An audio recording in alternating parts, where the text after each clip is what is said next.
ഇവിടെ MA baby എന്ന CPIM general secretary പറഞ്ഞത് ആധുനിക മതനിരപേക്ഷ ജനാധിപത്യ രാഷ്ട്രത്തിൽ മതം വിദ്യാഭ്യാസത്തിൽ നിന്ന് മാറി നിൽക്കണമെന്നാണ്. അതിപ്പോൾ ഇസ്ലാം മതം എന്ന് മാത്രമല്ല, ഏത് മതമായാലും വിദ്യാഭ്യാസത്തിൽ ഇടപെടാതിരിക്കുക. അത് ഇന്ത്യയിൽ നിലവിലുള്ള ഏത് മതമായാലും, ഞാൻ വളരെ ക്ലിയറായി പറയുകയാണ്, ഏത് മതമായാലും അത് വിദ്യാഭ്യാസത്തിൽ നിന്ന് മാറി നിൽക്കണം. കാരണം വിദ്യാഭ്യാസം എന്ന് പറയുന്നത് സാർവത്രികമായി എല്ലാവരിലേക്കും ആ വിഷയങ്ങളാകട്ടെ, അതുപോലെ തന്നെ അവരുടെ വിജ്ഞാനം വർദ്ധിപ്പിക്കുന്ന മറ്റ് ഉപാധികളാകട്ടെ, അതെല്ലാം എല്ലാവരിലേക്കും ഒരേ രീതിയിൽ എത്തണം.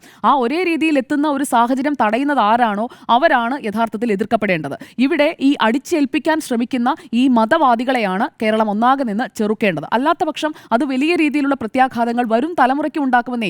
നമ്മുടെയൊക്കെ തലമുറ ഇതിൻ്റെയൊക്കെ നേരിട്ട് കഴിഞ്ഞു. കാരണം പല പല മാറ്റങ്ങൾക്കായി ശ്രമിക്കുമ്പോൾ പിന്തിരിപ്പിക്കുന്ന തരത്തിലുള്ള പലതരത്തിലുള്ള നീക്കങ്ങൾ, അത് ഇപ്പോൾ ഈ ഫണ്ടമെന്റലിസ്റ്റുകളായ ഈ മതപണ്ഡിതരെന്ന് മാത്രമല്ല പല വിഷയങ്ങളിൽ നമ്മൾ കണ്ടിട്ടുള്ളതാണ്. ഇപ്പോൾ ക്ഷേത്രപ്രവേശന വിളംബരമൊക്കെ ജിമ്മി ജെയിംസ് ഇവിടെ ചൂണ്ടിക്കാട്ടിയല്ലോ. പല കാര്യങ്ങളെയും ചെറുത്ത് തോൽപ്പിച്ച് അങ്ങനെ മാറി മാറി വന്ന ഒരു സമൂഹം വീണ്ടും തിരിഞ്ഞു നടക്കണമെന്ന് പറയുന്നത് ശരിയല്ല. അവിടെ ഞാൻ മന്ത്രി ആർ ബിന്ദുവിൻ്റെ സ്റ്റേറ്റ്മെന്റ് കോട്ട് ചെയ്യാൻ ആഗ്രഹിക്കുകയാണ്. മന്ത്രി ആർ ബിന്ദു പറഞ്ഞതെന്താണ്? നമ്മൾ 21ാം നൂറ്റാണ്ടിലാണ്, അല്ലാതെ പ്രാകൃത മധ്യകാലത്തല്ല. അപ്പോൾ പ്രാകൃത മധ്യകാലത്തേക്ക് കൊണ്ടുപോകാൻ ശ്രമിക്കുന്നവർ ഉണ്ടെങ്കിൽ അവരെ കൃത്യമായി തിരിച്ചറിയുകയും ഒറ്റപ്പെടുത്തുകയും വേണം. എന്നാൽ മാത്രമേ കൃത്യമായി സമൂഹത്തിന് മുന്നോട്ട് പോകാൻ കഴിയുകയുള്ളൂ.